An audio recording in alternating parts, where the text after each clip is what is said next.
Asy-Syekhul Imam Burhanuddin rahimahullahu ta'ala ketika beliau menyampaikan dalam bait syair beliau, wa fil jahli qabla al-mauti mautun li ahlihi fa ajsamuhum qabla al-quburi quburu wa inna mura'an lam yahya bil ilmi mayyitun falaysa lahu hina nusyuri nusyuru. Para ulama kita menyampaikan sesungguhnya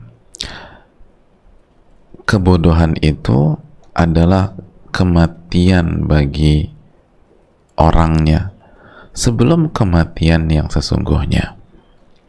Jadi sesungguhnya itu kebodohan itu kematian bagi kita sebelum kematian kita sesungguhnya. Jadi sesungguhnya kebodohan itu kematian bagi seseorang sebelum kematiannya yang sesungguhnya. Fa ajsamuhum qabla al-quburi quburi. Maka tubuh atau jasadnya orang-orang yang bodoh itu adalah kuburan sebelum kuburan sesungguhnya. Jadi ketika ruh yang atau jiwa yang bodoh itu berada dalam sebuah atau masuk ke dalam sebuah tubuh yang bodoh itu kayak masuk ke kuburan.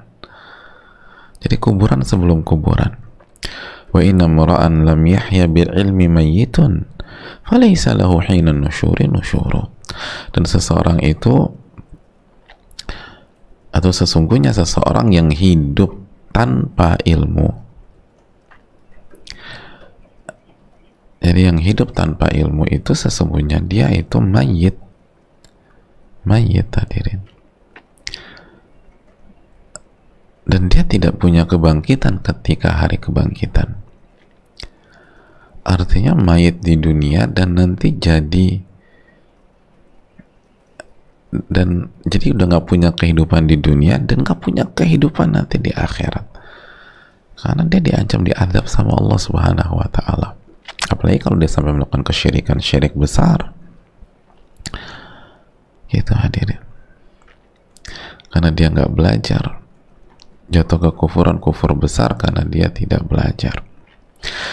Jadi hadirin yang Allah muliakan, nggak heran ulama kita tuh menyampaikan bahwa ilmu itu kehidupan. Udah sesimpel itulah.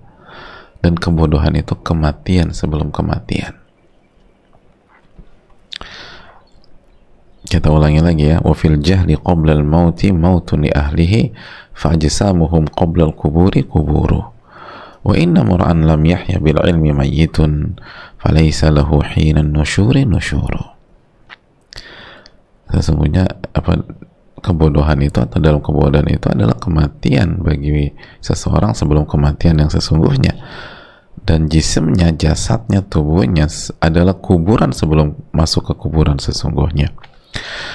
Dan sesungguhnya seseorang yang hidup tanpa ilmu, yang tidak hidup dengan ilmu atau hidup tanpa ilmu itu adalah seorang mayit, dan dia tidak punya kebangkitan di hari kebangkitan. Jadi dia akan sengsara di dunia dan sengsara di akhirat. Saking sengsaranya seperti dia nggak punya kehidupan. Kan gitu ya. Makanya ingat kalimat-kalimat orang-orang yang sedang terpuruk, sedang down, sedang depresi misalnya, atau sedang stres. Kalimatnya apa? Kehidupanku sudah hancur sekarang, gitu ya. Pernah dengar nggak hadirin kalimat begitu? Kehidupanku sudah hancur, aku udah nggak punya kehidupan lagi.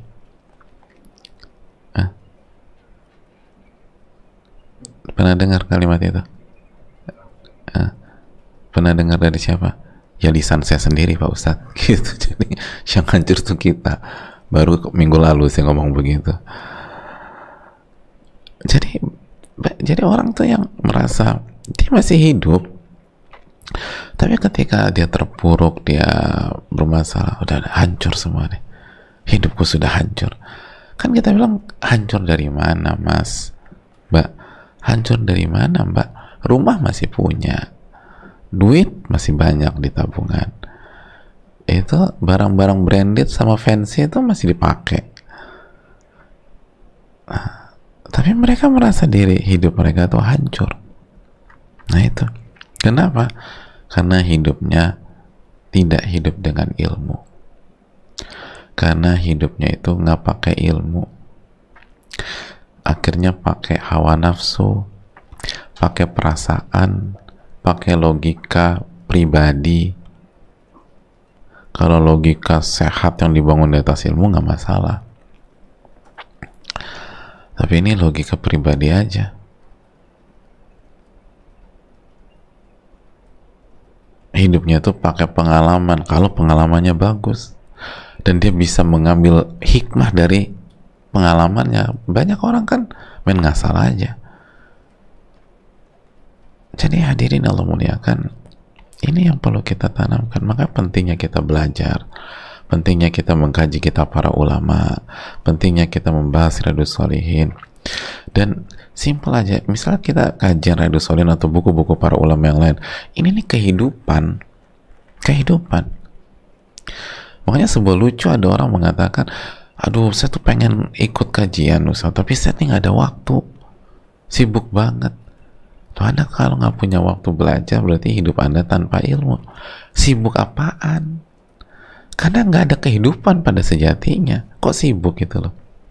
Kata Allah itu bukan kehidupan. Hidup tanpa ilmu itu bukan kehidupan. Dia akan sengsara di dunia, dan nanti kalau dibangkitkan dia sengsara lagi di akhirat. Kan Allah butakan, masih ingat kan? Itulah. Allah akan butakan. Surat apa? Surat Thaha kan, wa man a'rada 'an dzikri fa inna lahu ma'isyatan dhanka wa nahsyuruhu yaumal qiyamati a'ma. Ayat berapa tuh? 124 ya. Surat Thaha. Barang siapa yang berpaling dari ilmu peringatan dan mengingatku, dia akan hidup dengan kehidupan yang sengsara. Hidup yang sengsara.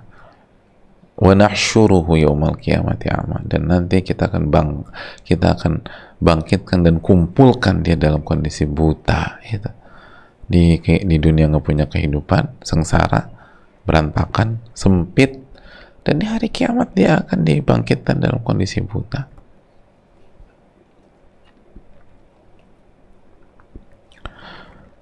Itu hal yang perlu kita tanamkan, hadirin.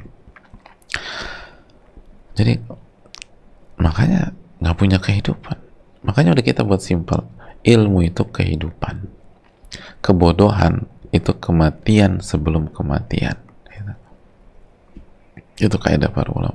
Dan selalu ingat terus, ilmu itu kehidupan dan kebodohan adalah kematian sebelum kematian.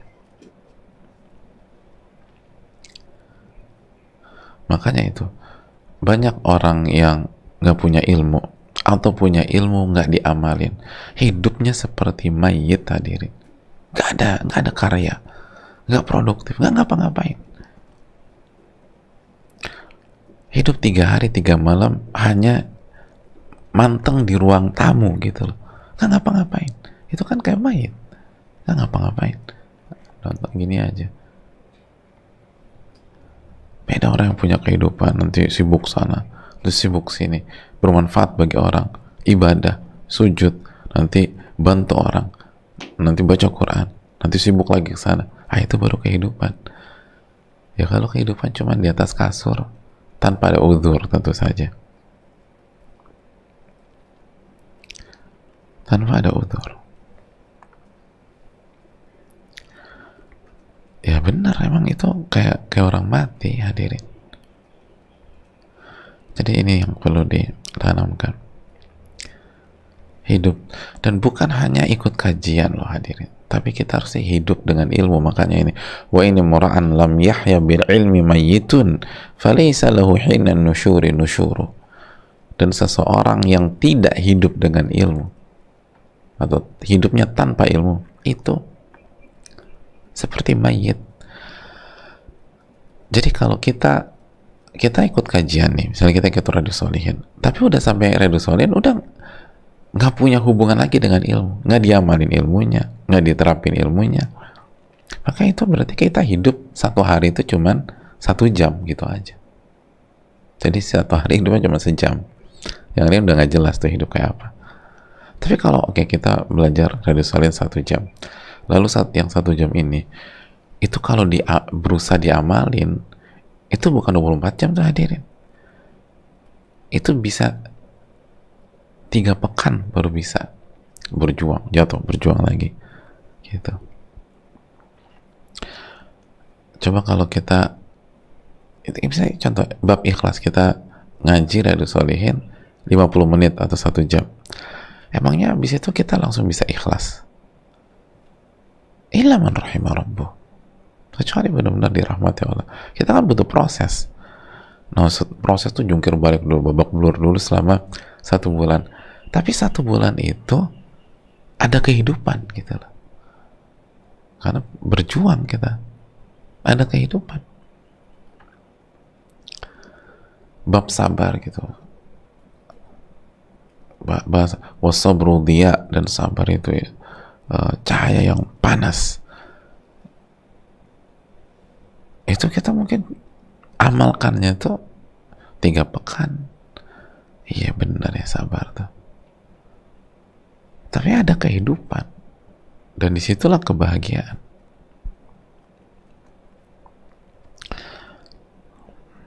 Itu hal yang harus selalu ditambah. Beda kan hidup dengan gairah tuh beda hadirin.